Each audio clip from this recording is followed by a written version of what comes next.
नमस्कार दोस्तों, जितने भी student sir C V Raman talent test में भाग लिए हैं उनके लिए यह आखिरी वीडियो है और ये क्वेश्चन बहुत इंपॉर्टेंट होने वाला है। तो सभी के सभी आप इस वीडियो को बड़े ही ध्यान से देखिएगा, एक भी क्वेश्चन को मिस मत कीजिएगा। और मैं सभी विद्यार्थियों को बेस्ट ऑफ लक कहना चाहता हूं उनके एग्ज़ाम के लिए। जाइए अपना एग्ज़ाम दीजिए इस क्वेश्चन को प्रैक्टिस करके और बताइए कि आप कि इस जो मैंने वीडियो कराया है उससे क्वेश्चन लड़े हैं या नहीं। मैं गारंटी के साथ कहता हूं कि बहुत सारे ऐसे क्वेश्चन हैं जो आपके सीधे एग्जाम से लड़ जाएंगे। तो चलिए हम देरी ना करते हुए इस वीडियो को भी शुरू करते हैं, क्योंकि आपके पास टाइम बहुत कम है। और जितने भी आपके मन में डाउट हैं, कोई भी डाउट है तो आप हमें कमेंट बॉक्स में बताइए, हम रिप्लाई ज़रूर करेंगे। तो देखिए आप लोगों का पहला सवाल क्या है, और मैं बता दूं कि आपका रिजल्ट आएगा तो इसी चैनल पर मैं आप लोगों का रिजल्ट चेक भी करूंगा। तो जल्दी से आप हमारे चैनल को सब्सक्राइब करके घंटी को ऑल पर सेलेक्ट कर लीजिए और एग्जाम से जुड़े सभी नोटिफिकेशन को पाने के लिए चैनल को सब्सक्राइब करके घंटी को ऑल पर जरूर सेलेक्ट करें। तो देखिए आप लोगों का पहला सवाल क्या है। पहला सवाल है कि कौन सा ग्रह अपनी धुरी पर सबसे तेज घूर्णन करता है। तो मैं आप लोगों को बता दूं कि इस प्रश्न का राइट आंसर होगा बृहस्पति ग्रह। ऑप्शन बी इसका राइट आंसर होगा बृहस्पति ग्रह, जो कि सौरमंडल का सबसे बड़ा ग्रह भी है बृहस्पति ग्रह। और मंगल ग्रह को हम लोग लाल ग्रह के नाम से जानते हैं। और पृथ्वी की वाहन जुड़वा या आप कुछ भी कहे उसको शुक्र को कहते हैं। और शनि ग्रह जो है, शनि ग्रह के पास सबसे ज़्यादा अभी तक उपग्रह पाए जाने का रिकॉर्ड है। अगला सवाल देखिए क्या है कि किस विधि का उपयोग तत्वों को उनके द्रव्यमान संख्या के आधार पर पृथक करने के लिए किया जाता है। किस विधि का उपयोग, तो मैं आप लोग को बता दूं कि अपकेंद्रण का उपयोग किया जाता है तत्वों को उनके द्रव्यमान संख्या के आधार पर पृथक करने के लिए। ऑप्शन सी हमारा राइट आंसर होने वाला है। आप सभी क्वेश्चन को प्रैक्टिस करते रहिए और चैनल से जुड़े रहिए, आपको सभी नोटिफिकेशन मिलती जाएगी टाइम पर। देखिए जो अगला सवाल है, अगला सवाल है कि किसी वस्तु का जड़त्व किस पर निर्भर करता है। आप लोगों को पता होना चाहिए कि जड़त्व क्या है। तो मैं आपको बता दूं कि जड़त्व क्या होता है। जड़त्व होता है कि यह किसी वस्तु का गुण होता है जो अगर वस्तु चल रही है तो वस्तु को चलने में मदद करती है, और वस्तु रुकी हुई है तो वस्तु को रुकने में मदद करती है। जड़त्व दो प्रकार का होता है, एक विराम का जड़त्व और एक गति का जड़त्व। तो जड़त्व इस फार्मूला से इसका निकलेगा कि जड़त्व किस पर निर्भर करता है। तो देखिए ऑप्शन के हिसाब से आपको आंसर देना है। ऑप्शन ए है आयतन, ऑप्शन बी है घनत्व, ऑप्शन सी है द्रव्यमान, ऑप्शन डी है गति। तो इसका राइट आंसर हो जाएगा ऑप्शन सी द्रव्यमान। इसका राइट आंसर होगा कि द्रव्यमान जड़त्व पर निर्भर करती है। जड़त्व जो है वो द्रव्यमान पर निर्भर करती है। अगला सवाल है कि ओम का नियम किससे परिभाषित करता है। ओम का नियम किसे परिभाषित करता है। तो आप लोगों को ओम का नियम पता होना चाहिए कि ओम का नियम है क्या। तो देखिए ओम का नियम को हम लोग आर से सूचित करते हैं। आर बराबर होता है, आर बराबर यानी इसमें देखिए क्या है ऑप्शन, विभवांतर और धारा के संबंध को, यानी भी बराबर होता है आई आर होता है, भी बराबर आई आर होता है। तो यहाँ से आर निकाल लेंगे, आर निकल जाएगा भी बटा आई, भी बटा आई निकल जाएगा। यानी देखिए ओम का नियम आर हो गया। और ये किसे परिभाषित करता है, विभवांतर और धारा, यानी वी और आई को अति करता है, संबंध को दर्शाता है। ऑप्शन बी विभवांतर और धारा के संबंध को दर्शाता है। ऑप्शन बी हमारा राइट आंसर होने वाला है। देखिए सभी को सभी मैं डिटेल्स में बताने वाला हूँ कि कैसे आप लोगों को सवाल के आंसर को करना है। देखिए अगला है कि कौन सा ऊर्जा हमेशा धनात्मक होती है। कौन सी ऊर्जा हमेशा धनात्मक होती है, तो आप लोगों को पता होना चाहिए जो कुल ऊर्जा होती है वही धनात्मक होती है। कुल ऊर्जा यानी गतिज ऊर्जा धनात्मक नहीं होती है और स्थितिज ऊर्जा भी धनात्मक नहीं होती। सॉरी, कौन सी ऊर्जा हमेशा धनात्मक होती है, हाँ कुल ऊर्जा जो होती है वो हमेशा धनात्मक होती है। हमेशा आप कभी भी देखिएगा टोटल जो एनर्जी आएगा वो हमेशा प्लस में ही आएगा। अगला है देखिए कि किसी दर्पण की वक्रता त्रिज्या 20 सेंटीमीटर है तो उसका फोकस कितना होगा।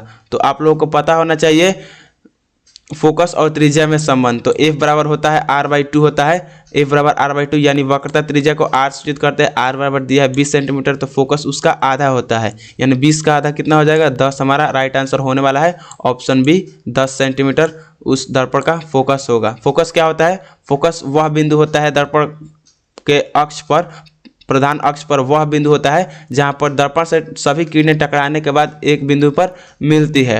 और फोकस किसी अगर ऐसे ही फोकस नहीं हो जाएगा, अगर कोई भी किरण प्रधान अक्ष के समांतर आ रही है और वह दर्पण से टकराने के बाद जहां से गुजरेगी वहीं उसका फोकस कहलाएगा, अगर समांतर आएगी तभी। अगला है किसी वस्तु पर लगाया गया कुल बल शून्य हो तो वह, देखिए अगर किसी वस्तु पर लगाया गया कुल बल अगर शून्य है तो क्या है, तो वह वस्तु रुक जाएगी कि समान गति से चलती रहेगी, कि त्वरण उत्पन्न करेगी कि विस्थापन उत्पन्न करेगी। तो मैं आपको बता दूं कि समान गति से चलने लगे। अगर आप मोटरसाइकिल के एक्सीलरेटर को एक समान एक जगह पर स्थिर रखेंगे तो वो गाड़ी आपकी समान गति से चलती रहेगी, यानी समान गति से चलती रहेगी अगर किसी वस्तु पर लगाया गया कुल बल 0 हो तो। अगला देखिए जो सवाल है कि ध्वनि की गति ठोस गैस में अधिक क्यों होती है। अधिक क्यों होती है?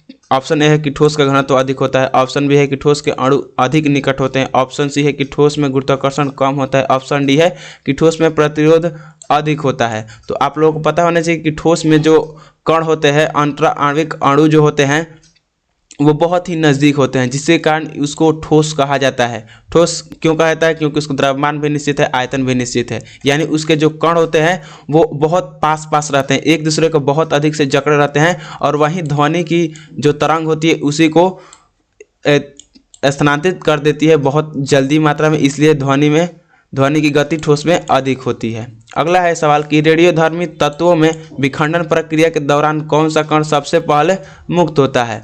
तो सबसे पहले जो मुक्त होता है वो अल्फा कण होता है। अल्फा कण सबसे पहले मुक्त होता है, अल्फा कण। और जो गामा, देखिए जो गामा किरणें होती है वो सबसे खतरनाक किरणें होती है, गामा किरणें सबसे खतरनाक किरणें होती है। अगला देखिए जो सवाल है कि नाभिकीय संलयन प्रक्रिया में ऊर्जा का स्रोत क्या है। ऊर्जा का स्रोत क्या है? तो ऑप्शन ए है द्रव्यमान में कमी, ऑप्शन बी है आयतन में वृद्धि, ऑप्शन सी है ऊर्जा का स्थानांतरण, ऑप्शन डी है तापमान का संतुलन। तो इसका राइट जो आंसर जो होने वाला है वो होगा ऑप्शन ए, हमारा राइट आंसर होने वाला है। ऑप्शन ए क्या है कि द्रव्यमान में कमी, द्रव्यमान में कमी। अब क्वेश्चन क्या है कि नाभिकीय संलयन प्रक्रिया में ऊर्जा का स्रोत क्या है, तो द्रव्यमान में कमी। ऑप्शन ए हमारा राइट आंसर होने वाला है। सबसे पहले अल्बर्ट आइंस्टीन ही बताए थे कि द्रव्यमान का संरक्षण, पहले बताए थे लोग कि द्रव्यमान का संरक्षण होता है, यानी द्रव्यमान को नष्ट नहीं किया जा सकता, लेकिन अल्बर्ट आइंस्टीन ने बताया था कि द्रव्यमान में भी कमी हो सकती है। अगला है कि ध्वनि तरंगों की आवृत्ति अगर 20 हर्ट्ज से कम होने पर क्या कहलाती है। ध्वनि तरंग की जो आवृत्ति है वो 20 हर्ट्ज से कम अगर हो जाए तो वो क्या कहलाती है, तो वो कहलाती है इंफ्रासोनिक, इंफ्रासोनिक कहलाती है। और जो 20,000 हर्ट्ज से अधिक हो जाए तो वो कहलाती है अल्ट्रासोनिक। और जो श्रव्य ध्वनि की आवृत्ति होती है वो 20 हर्ट्ज से लेकर 20,000 हर्ट्ज तक होती है, यानी इसी आवृत्ति के तरंग को मनुष्य सुन सकता है, और कई जानवर ऐसे होते हैं जो इससे कम ध्वनि को भी सुन सकते हैं। अगला है कि तड़ित चालक का कार्य क्या है। तड़ित चालक का कार्य क्या है, तो बिजली को फैलाना है, कि बिजली को भूमि तक पहुंचाना है, कि बिजली को रोकना, कि ऑप्शन डी है बिजली को संग्रहित करना। तो तड़ित चालक का कार्य होता है बिजली को भूमि तक ले जाना, बिजली को भूमि तक ले जाना। यानी मान लीजिए ये घर है और ये घर के ऊपर एक तड़ित चालक लगाया जाता है ताकि कभी भी इस पर बिजली गिरे, और ये धरती से संपर्क रहता है कि जब कभी भी इस पर बिजली गिरे तो घर पर ना गिरकर इसी धातु पर गिरे, और ये धातु का बना होता है और जिसके सहारे विद्युत नीचे चली जाती है। अगला देखिए जो सवाल है आप लोगों का कि तापीय ऊर्जा को विद्युत ऊर्जा में परिवर्तित करने का कौन सा उपकरण है। तापीय ऊर्जा को विद्युत ऊर्जा में परिवर्तित करने का कौन सा उपकरण है, तो उसको हम लोग बोलते हैं थर्मोकपल। थर्मोकपल जो होता है वो तापीय ऊर्जा को विद्युत ऊर्जा में कन्वर्ट करता है, यानी ऊष्मा को विद्युत ऊर्जा में कन्वर्ट करता है, इलेक्ट्रिक ऊर्जा में कन्वर्ट करता है। अगला है कि सोलर सेल का उपयोग किस प्रकार की ऊर्जा उत्पन्न करने के लिए किया जाता है। सोलर सेल का उपयोग, यानी जो सोलर का उपयोग किया जाता है वो कौन सी ऊर्जा को उत्पन्न करने के लिए किया जाता है, तो वो ऊर्जा उत्पन्न करता है विद्युत ऊर्जा उत्पन्न करता है। विद्युत ऊर्जा जो प्रकाश ऊर्जा को विद्युत ऊर्जा में कन्वर्ट करता है उसे हम लोग सोलर सेल कहते हैं। अगला है कि जलवाष्प का संघनन किस प्रकार की प्रक्रिया है। जलवाष्प का संघनन, तो जलवाष्प का संघनन एक ऊष्माक्षेपी प्रक्रिया। ऊष्माक्षेपी प्रक्रिया किसे कहते हैं, तो जिस प्रक्रिया में ऊष्मा का उत्सर्जन होता है, ऊष्मा का उत्सर्जन न कि अवशोषण, जिस प्रक्रिया में ऊर्जा का उत्सर्जन होता है उसे हम लोग ऊष्माक्षेपी प्रक्रिया कहते हैं।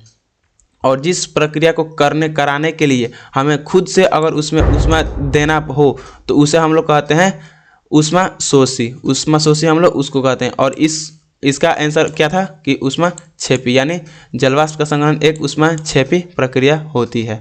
अगला है कि चुंबकीय क्षेत्र की दिशा निर्धारित करने के लिए कौन सा नियम का उपयोग होता है। चुंबकीय क्षेत्र की दिशा को निर्धारित करने के लिए कौन सा नियम का उपयोग होता है, तो फ्लेमिंग का दाएं हाथ का नियम। फ्लेमिंग का दाएं हाथ के नियम से हम लोग चुंबकीय क्षेत्र की दिशा ज्ञात कर लेते हैं। ये क्या है नियम कि यदि हम अपने यदि हम अपने दाएं हाथ की तीनों उंगलियों को मध्यमा, तर्जनी और अंगूठा को इस प्रकार फैलाए कि तीनों 90 डिग्री के कोण पर हो, तो अगर देखिए क्या है फ्लेमिंग का दाएं हाथ का नियम।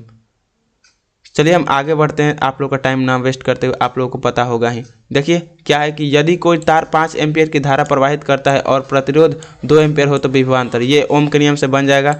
आर बराबर होता है वी बटा आई, वी बटा होता है आई, और आई दिया है और आर दिया है, यानी 5 एम्पियर आई दिया है और 2 ओम प्रतिरोध दिया है। तो आप लोगों से भी तो आसानी से निकल जाएगा, 5 × 2 यानी 10 वोल्ट। 10 वोल्ट इसका राइट आंसर होने वाला है। देखिए ओम का नियम बहुत इंपॉर्टेंट होना है, ये आपके बोर्ड में भी बहुत इंपॉर्टेंट होता है। आपका टोटल 5 नंबर का ये बोर्ड में पूछा जाता है 10th क्लास के लिए मैं अगर बात करूँ तो। अगला है कि न्यूटन का तीसरा नियम किस घटना को समझाने में मदद करता है। न्यूटन का तीसरा गति नियम किस घटना को समझाने में मदद करता है, तो रॉकेट का प्रक्षेपण। रॉकेट का प्रक्षेपण यानी जो रॉकेट ऊपर की ओर जाता है वो न्यूटन के तीसरे गति नियम को पालन करते हुए जाता है, यानी रॉकेट से जितना मात्रा में नीचे की ओर बल लगाया जाता है, धरती भी उतना मात्रा में ऊपर की ओर बल लगाती है, जिसके कारण रॉकेट ऊपर की ओर उड़ जाता है। चलिए हम अगले सवाल की ओर बढ़ते हैं। गुरुत्वाकर्षण बल किस प्रकार के बल का उदाहरण है, तो ये एक संपर्क बल है कि गैर संपर्क बल है कि स्थैतिक बल है कि यांत्रिक बल है, तो ये है एक गैर संपर्क बल, यानी ये बिना छुए गुरुत्वाकर्षण बल हम पर लगता है। यानी अगर आप हवा में भी रहेगा तो गुरुत्वाकर्षण बल आपको बिना छुए आपको नीचे की ओर खींचता है, यानी यही पूछ रहा है कि किस प्रकार के बल का उदाहरण है, तो ये गैर संपर्क बल यानी असंपर्क बल।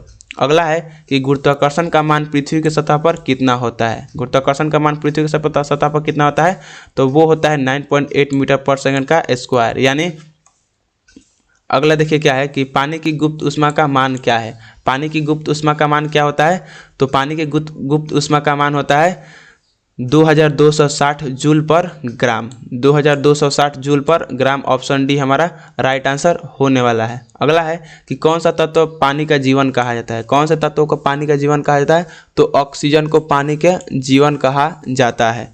अगला है कि रेडॉक्स प्रक्रिया में क्या होता है। रेडॉक्स प्रक्रिया में क्या होता है, तो रेडॉक्स प्रक्रिया में ऑक्सीकरण और अवकरण यानी ऑक्सीकरण और अपचयन दोनों होता है। रेडॉक्स अभिक्रिया क्या होता है, तो जिसमें ऑक्सीकरण और अपचयन दोनों होता है उसे ही हम लोग रेडॉक्स अभिक्रिया कहते हैं। ऑक्सीकरण क्या होता है, तो जब कोई भी पदार्थ अपना ऑक्सीजन ग्रहण करता है और हाइड्रोजन को त्यागता है तो उसे हम लोग ऑक्सीकरण कहते हैं। वैसे ही अगर बात करें अवकरण की तो ये इसके ठीक विपरीत हो जाता है।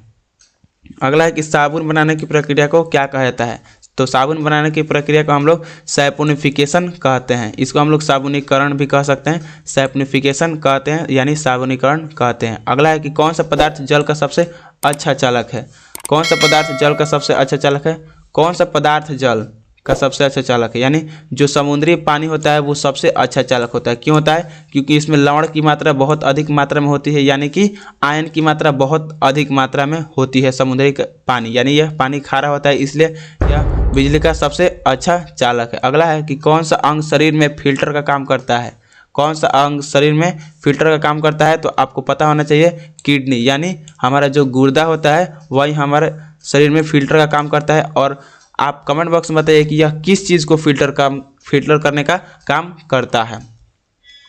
अगला देखिए सवाल है प्रश्न नंबर 27 कि रक्त का लाल रंग किसके कारण होता है, तो हीमोग्लोबिन के कारण होता है। अगला है कि मानव में सबसे लंबी हड्डी कौन सी है, तो फीमर होती है, यह एक जांघ की हड्डी होती है। अगला है कि श्वसन प्रक्रिया का अंतिम उत्पाद क्या है। श्वसन प्रक्रिया का अंतिम उत्पाद क्या है, तो वो है कार्बन डाइऑक्साइड, यानी हम लोग जो श्वसन क्रिया के उत्पाद यानी जो हम लोग उत्सर्जन करते हैं वो कार्बन डाइऑक्साइड करते हैं। अगला है कि कोशिका के पावर हाउस के रूप में, तो माइटोकॉन्ड्रिया। जो सवाल इजी है और बहुत बार हो चुका है उसको हम लोग जल्दी जल्दी कर लेंगे ताकि आप लोगों का टाइम वेस्ट ना हो। ओजोन परत मुख्य रूप से किस गैस को अवशोषित करती है, तो पराबैंगनी किरणों को। यह बहुत ही हानिकारक होती है, या कितना भी हानिकारक होती है लेकिन यह गामा किरण से कम हानिकारक होती है। अगला है कि ग्रीन हाउस प्रभाव के लिए कौन सी गैस जिम्मेवार है। ग्रीन हाउस प्रभाव के लिए कौन सी गैस जिम्मेवार है, तो कार्बन डाइऑक्साइड। कार्बन डाइऑक्साइड का सूत्र क्या होता है आप हमें कमेंट बॉक्स में बताइए। देखिए अगला सवाल है कि जल का पुनर्चक्रण किस प्रक्रिया का उदाहरण है। जल का पुनर्चक्रण किस प्रक्रिया का उदाहरण है, तो जल चक्र। जल चक्र का उदाहरण है। जल पृथ्वी पर से जल कभी खत्म नहीं होगा, यह जल वाष्प के रूप में ऊपर जाएगा, फिर बादल बन के बरसेगा, फिर धरती में जाएगा, फिर समुद्र से पानी ऊपर की ओर उठेगा, फिर बादल बनेगा, फिर बरसेगा। हाँ, ये हो सकता है कि पीने वाला पानी खत्म हो सकता है। अगला है कि वायुमंडलीय नाइट्रोजन को पौधे कैसे प्राप्त करते हैं, तो बैक्टीरिया के माध्यम से प्राप्त करते हैं। वायुमंडल में जो नाइट्रोजन होता है वो पौधे बैक्टीरिया के माध्यम से प्राप्त करते हैं। अगला है सवाल कि रेड डाटा बुक में क्या सूचीबद्ध किया जाता है, तो जो संकटग्रस्त प्रजातियां होती है, जो भी जीव इस धरती से विलुप्त हो चुके हुए या विलुप्त होने के कगार पे है, उसी को हम लोग रेड डाटा बुक में हम लोग लिखते हैं। यानी रेड डाटा बुक में संकटग्रस्त प्रजातियों को रखा जाता है। अगला सवाल है कि सूर्य की ऊर्जा किस प्रक्रिया से उत्पन्न होती है। सूर्य की ऊर्जा किस प्रकार से उत्पन्न होती है, किस प्रक्रिया से, तो नाभिकीय संलयन से उत्पन्न होती है। सूर्य पर जो ऊर्जा उत्पन्न होती है। अगला है कि विद्युत बल्ब का फिलामेंट, तो आपको पता होगा कि टंगस्टन का बना होता है। चुंबकीय क्षेत्र का इकाई तो टेस्ला होता है। विद्युत वोल्टमीटर का मुख्य कार्य क्या है, तो वोल्टमीटर जो विभवांतर को मापता है उसे हम लोग वोल्टमीटर कहते हैं, यानी विभवांतर को मापना वोल्टमीटर का मुख्य कार्य होता है। अगला है कि फ्लेमिंग का दाएं हाथ का नियम किसके लिए उपयोग होता है। वहाँ पर था दाएं हाथ का नियम और यहाँ पर है बाएं हाथ का नियम। तो बाएं हाथ का नियम जो उपयोग होता है वो विद्युत मोटर के लिए उपयोग होता है। यानी अगर किसी कुंडली में विद्युत द्रव प्रवाहित किए जाए तो चुंबकीय क्षेत्र के कारण उस कुंडली में एक बल लगता है, जिसके बल के कारण जो मोटर में जो ऐसे लगी होती है वो घूमने लगती है। इसको हम लोग शायद आर्मेचर बोलते हैं, आर्मेचर घूमने लगती है। अगला देखिए जो सवाल है, पानी का अधिकतम घनत्व कब होता है, तो पानी का अधिकतम घनत्व 4 डिग्री सेल्सियस पर होता है। अगला है कि कौन सा पदार्थ एसिड बेस दोनों के साथ प्रक्रिया करता है, तो जिंक ऑक्साइड का सूत्र क्या होता है, आप हमें कमेंट बॉक्स में बताइए। जिंक ऑक्साइड एक ऐसा है जो एसिड यानी अम्ल तथा क्षार दोनों के साथ अभिक्रिया कर लेता है। जिंक ऑक्साइड का सूत्र क्या होता है, आप हमें कमेंट बॉक्स में बताइए। वायुमंडलीय दाब को मापने के लिए बैरोमीटर का उपयोग किया जाता है। ये इतने बार क्वेश्चन हो चुका है कि याद हो चुका होगा आप लोगों का आंसर कि कौन सा क्वेश्चन का आंसर कौन होगा। और कुछ ऐसे प्रश्न हैं जिसको बहुत बार प्रैक्टिस करने की ज़रूरत है। और सीवी रमन से जुड़े सभी नोटिफिकेशन को पाने के लिए आप हमें कमेंट बॉक्स में बताइए। और चैनल पर नए हैं तो चैनल को सब्सक्राइब करके घंटी को ऑल पर जरूर सेलेक्ट कीजिए। देखिए अगला है कि ग्रीन हाउस प्रभाव के लिए सबसे ज़्यादा जिम्मेवार, तो कार्बन डाइऑक्साइड। अगला है कि रेडॉक्स प्रक्रिया में क्या होता है, ऑक्सीकरण तथा अपचयन दोनों। अगला है कि अम्ल वर्षा मुख्य रूप से किस गैस के कारण होती है, तो मैंने आपको बहुत पहले बताया कि अम्ल वर्षा मुख्य रूप से 2 गैसों के कारण होती है, एक नाइट्रोजन डाइऑक्साइड और एक सल्फर डाइऑक्साइड। अब आपको बताना है कि नाइट्रोजन डाइऑक्साइड और सल्फर डाइऑक्साइड का सूत्र क्या होता है। आप हमें नीचे कमेंट बॉक्स में बताइए, जाकर अभी कमेंट कीजिए कि नाइट्रोजन डाइऑक्साइड और सल्फर डाइऑक्साइड का सूत्र क्या होता है। अगला है कि कौन सा यौगिक साबुन बनाने में उपयोग होता है, तो साबुन में प्रचुर मात्रा में वसा होता है। ऑप्शन सी, वसा का उपयोग साबुन बनाने में किया जाता है। अगला है 48 नंबर सवाल कि जलीय घोल में एसिड का पीएच मान हमेशा, तो आपको पता होना चाहिए कि अगर किसी घोल का पीएच मान 7 है तो वो उदासीन है, यानी न तो वो अम्ल की तरह व्यवहार करेगा और न ही क्षार की तरह। अगर 7 से अधिक है तो वो क्षारीय प्रकृति का है, यानी अगर उसे कोई लिटमस पेपर को अगर डुबाया जाए तो लिटमस पेपर नीला कलर का हो जाएगा। अगर 7 से कम है तो वो अम्ल एसिड की तरह व्यवहार करता है, यानी 7 से कम होता है। जलीय घोल में एसिड का पीएच मान हमेशा 7 से कम होता है। अगला है कि रेडियोधर्मी तत्वों का आयु मापन किस प्रक्रिया पर आधारित होता है, तो रेडियोधर्मी क्षय के आधार पर आयु का मापन किया जाता है। अगला है कि कौन सा यौगिक जल में घुलने पर नीले लिटमस को लाल कर देता है, तो आपको मैंने बताया कि नीला को जो लाल करता है वो अम्ल करता है। अब देखिए इसमें से अम्ल कौन सा है, तो यह है एसिटिक एसिड, यही है एक अम्ल। अब आप हमें कमेंट बॉक्स में बताइए कि एसिटिक एसिड का सूत्र क्या होता है। कमेंट बॉक्स में बताइए, अभी जाकर के कमेंट बॉक्स में बताइए। और ऐसे ही क्वेश्चनों के प्रैक्टिस और सीवी रमन टैलेंट टेस्ट और रामानुजन टैलेंट टेस्ट से जुड़े सभी नोटिफिकेशन को पाने के लिए आप हमें चैनल को सब्सक्राइब कीजिए। अगला है कि ध्वनि की चाल गैसों में किस पर निर्भर करती है, तो ध्वनि की चाल जो गैसों में निर्भर करती है वो घनत्व और तापमान पर निर्भर करती है। यानी घनत्व अधिक होगा तो उसमें कण भी अधिक होंगे तो ध्वनि की चाल भी अधिक होगी। और तापमान को बढ़ाया जाए तो ध्वनि जो गैस के कण होते हैं उसमें कंपन बहुत अधिक मात्रा में होगा, जिसके कारण वह ध्वनि को अधिक तेजी से प्रसारित करेंगे। अगला है कि समतल दर्पण में बनने वाला प्रतिबिंब हमेशा कैसा होता है, तो समतल दर्पण में बनने वाला प्रतिबिंब हमेशा सीधा होता है और आभासी होता है। आभासी बोले तो काल्पनिक होता है। ऑप्शन ए हमारा राइट आंसर होने वाला है। और वहीं बात करें अवतल दर्पण की, तो अवतल दर्पण में सीधा प्रतिबिंब भी बनता है, उल्टा प्रतिबिंब भी बनता है, और आभासी प्रतिबिंब भी बनता है और काल्पनिक प्रतिबिंब भी बनता है। आप एक बात हमेशा याद रखिएगा कि जब प्रतिबिंब सीधा होगा तो वो हमेशा काल्पनिक होगा, और जब प्रतिबिंब उल्टा होगा तो वह हमेशा वास्तविक होगा। और वहीं बात करें उत्तल दर्पण की, तो उत्तल दर्पण में भी हमेशा सीधा और आभासी प्रतिबिंब बनता है और वस्तु से छोटा प्रतिबिंब बनता है। अगला है कि विद्युत चुम्बकीय तरंग किस गति से चलती है, तो वह एक प्रकाश की गति से चलती है, यानी प्रकाश की जितनी चाल होती है उतना ही विद्युत चुम्बकीय तरंगों की चाल होती है। अगला है कि नाभिकीय विखंडन में ऊर्जा का उत्सर्जन किसके कारण होता है, तो ऊर्जा का उत्सर्जन जो द्रव्यमान की कमी, द्रव्यमान ही ऊर्जा में बदल जाती है, यानी द्रव्यमान की कमी के कारण नाभिकीय विखंडन में ऊर्जा का उत्सर्जन होता है। अगला है कि विद्युत बल्ब का फिलामेंट किस धातु से, ये क्वेश्चन इसमें रिपीट हो चुका है, टंगस्टन का बना होता है। पृथ्वी पर सबसे गहरी खाई कौन सी है, पृथ्वी पर सबसे गहरी खाई कौन सी है, मरियाना ट्रेंच। मरियाना ट्रेंच पृथ्वी पर सबसे गहरी खाई है। और देखिए अगला सवाल है कि प्रकाश की चाल सबसे अधिक किस माध्यम में होती है, तो प्रकाश की चाल सबसे अधिक निर्वात में होती है।